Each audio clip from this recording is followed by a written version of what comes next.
Hello, welcome to my channel. My name is Laura, and I like to make stuff and also talk about books. I guess that's a thing now.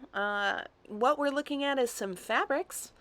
I decided to splurge. Two of the fabrics were from the discount area, and then two were not. But fall is my favorite time to fabric shop, so I decided to allow myself to get some fabrics. And I am going to be making my favorite dress pattern from three of these fabrics. The first one that I showed, I'm keeping for quilting, but the rest of them, I'm going to make some dresses. I have made these dresses, like this is my go-to dress pattern here. So what you're seeing is me cutting them out, but I have, through trial and error, made kind of my own. It's like a Frankenstein pattern from two different patterns. One is a McCalls pattern. I use the skirt and ruffle from pattern M6085 in McCalls. And then the bodice, I use a pattern, I use the cup pattern from Simplicity's 1800 Miss. That is what the pattern says. I can't find the outside of it. You can see that I have at this point made my own out of sturdier materials because I like to make them so much. The top part is basically a princess seam, which I put elastic on the back of it. And then the rest of it is just like a basic maxi skirt pattern. But I add pockets, and they're the most comfortable dresses. I don't have to wear bras with them. I can wear them for seasons because they're maxi length, so in the winter I do layer up, and boy are they warm and toasty. I like them. And then I feel like a princess wearing them. So you know what? I'm going to continue to do it. And I don't care that there are other patterns and I could maybe challenge myself. This is the perfect pattern. I wanted some more dresses, so here we are. Here we are. I was a little disappointed with the selection. I tried not to shop at Joann's when I can. I do shop at Joann's, but when I can, I go elsewhere. But so there's a really large fabric store near me that is like a small owned one, and they have like a ton of really good quality fabrics. But I was a little disappointed with the Halloween fabric. I wish that the fabrics would get the memo that Halloween can be more than orange, green, and purple.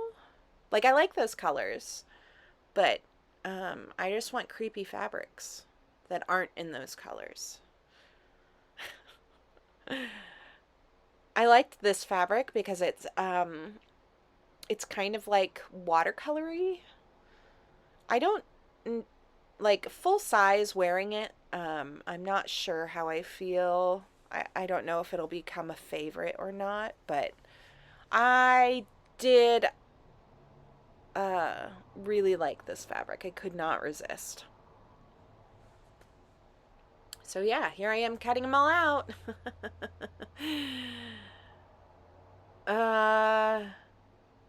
I think I did a lot of sewing. I was working on multiple things with this off screen, so I did a lot of sewing off screen.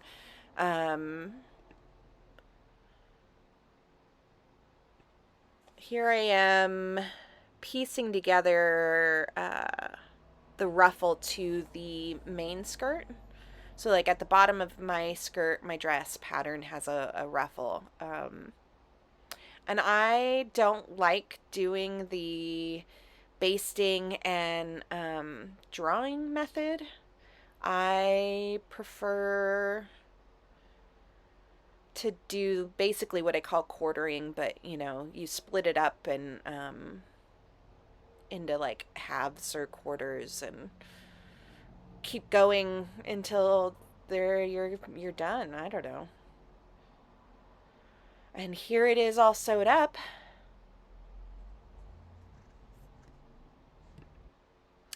I have done a lot of sewing, like just off the seat of my pants, and I have to say, through all of the clothes that I have made since high school, I'm pretty proud of how far I've come. Especially as stubborn as I am, I don't want to get take advice from anybody else, but the one thing that I've realized is important with sewing is ironing. Ironing everything. So those are the straps that I'm ironing. I'm ironing the bodices, which I did sew off screen. It really does help make those seams or like those edges as like nice as possible. The nicer edges you have, the easier it is to sew evenly, because then you can just sew based off of the edge. But yeah, that's my tip to sewing is actually ironing. But yeah, what am I doing here? I don't know. Should I talk about some books? Oh, I'm pinning the front. So I cut out duplicates of the bodice pieces, um, because I pin the two together so that there's basically a facing, and I sew the straps in the front in between those two layers. Super easy. Okay, I want to talk about some books. You can watch the sewing. This is not a tutorial because I didn't film every step of the way, so there's going to be a lot more ironing and sewing. I read In a Dark, Dark Wood by Ruth Ware recently, which was actually a lot of fun. It was a psychological thriller that takes place in England, and basically, a woman is invited to a bachelorette party. Because it's in England, they called it a hen party of an ex high school friend that she hasn't seen in 10 years. And that friend, when she finally goes to the party, turns out is getting married to what turns out to be her ex-boyfriend from high school. So like the main character's ex-boyfriend is now getting married to her ex-best friend. So, um the party is taking place in the middle of like a small town in the middle of nowhere in a forest. And there's like a handful of people that show up. Oh, and it's like November or December, and so it's super snowy and wintry, and there's no cell phone service and no internet. And it's a very slow progression to find out what happened between her and her ex-best friend, and what happened between her and her ex-boyfriend, and I would say that it was pretty good. The first half of the book was fairly well paced and was a fun ride. But it was clear that the period of time it was written, because of the slang terms that were included, it was written, I want to say 20 in the early 2010s. So I think it was 2014, 2015 is when it was published. And it was just they were oddly thrown in, so I feel like this was not a person who, the author did not use these terms regularly, but they were she was trying to be relatable. I don't know. It was weird. It was definitely like dated already, which I thought was interesting. Um,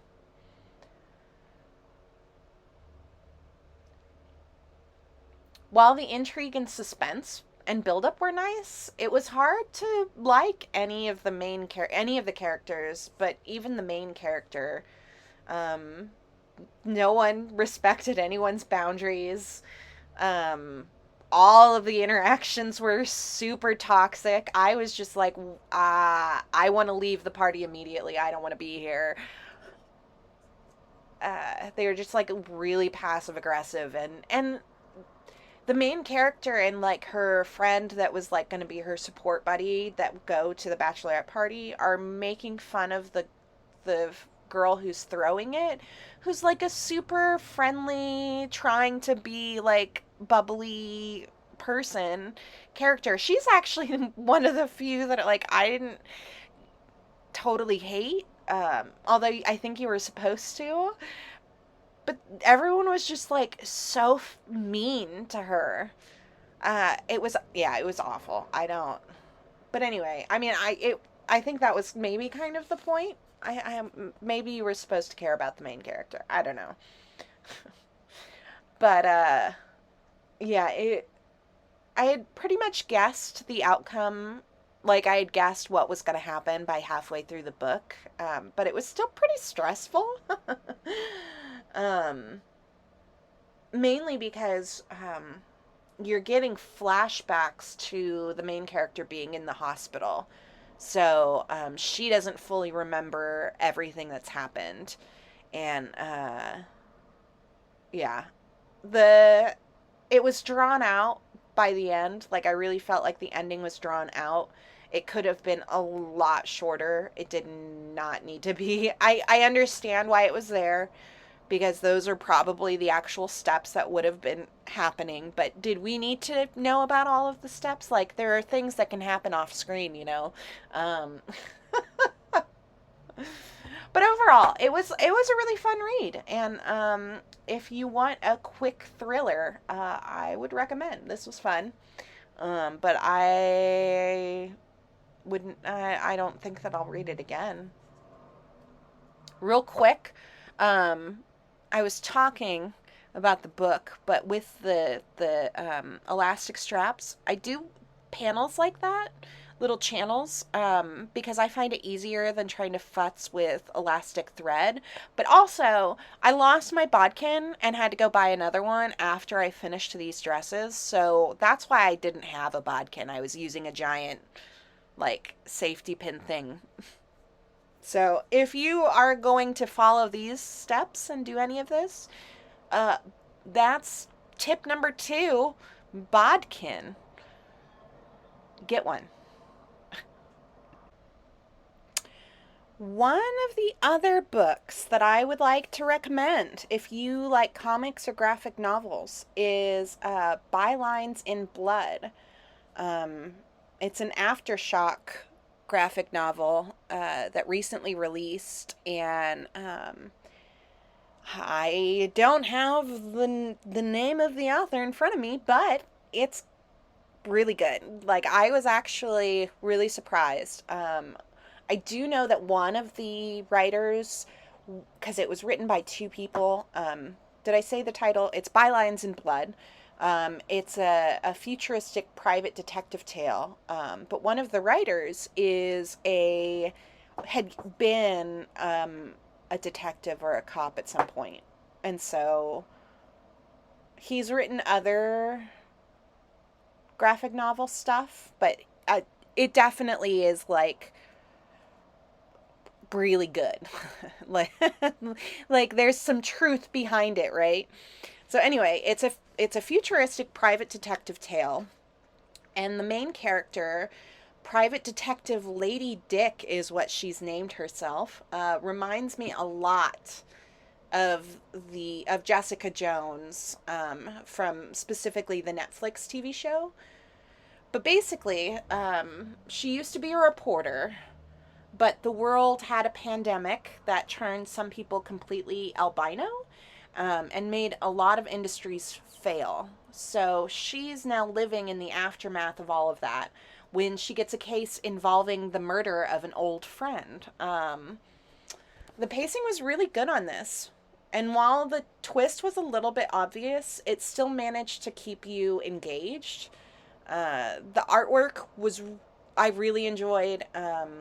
It had really bold colors, which I felt added to the futuristicness of it. And I like the more, for me with graphic novels and comics, I like the more expressive line work rather than so almost realistic, if that makes any sense. So the artist and the inker had a very fluid like motion to their lines, which I think also added to the overall what am I trying to say? The overall enjoyment of this book, the overall storytelling. I don't know. It was really good. This is definitely one that I'm gonna keep and probably reread, and I'm hoping that they continue on with the story. Goodness, almost missed the end here of my own video. Anyway, finished dresses. I really like this one. I'm not usually a gray person, but I think adding orange to my eyeshadow and my earrings really helped. Here is the leopard print, cheetah print, green. And the coloring is off, and I apologize for that, but I'm also not going to fix it. You saw what the color looks like. Yeah, here I am awkwardly trying to show you the back and everything. And again, these dresses, like, they're comfortable. They tick all the boxes.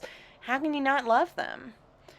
And this is where it's like far away. I didn't realize that this fabric had like a larger pattern to it, if that makes any sense. And so I'm not sure that I'm in love with that. But up close, I like the fabric. So yeah, thank you for watching and joining, and I really do appreciate it. You do not have to, and I am always shocked when people do. So subscribe. I'll see you next few weeks, maybe. I don't know. We'll see.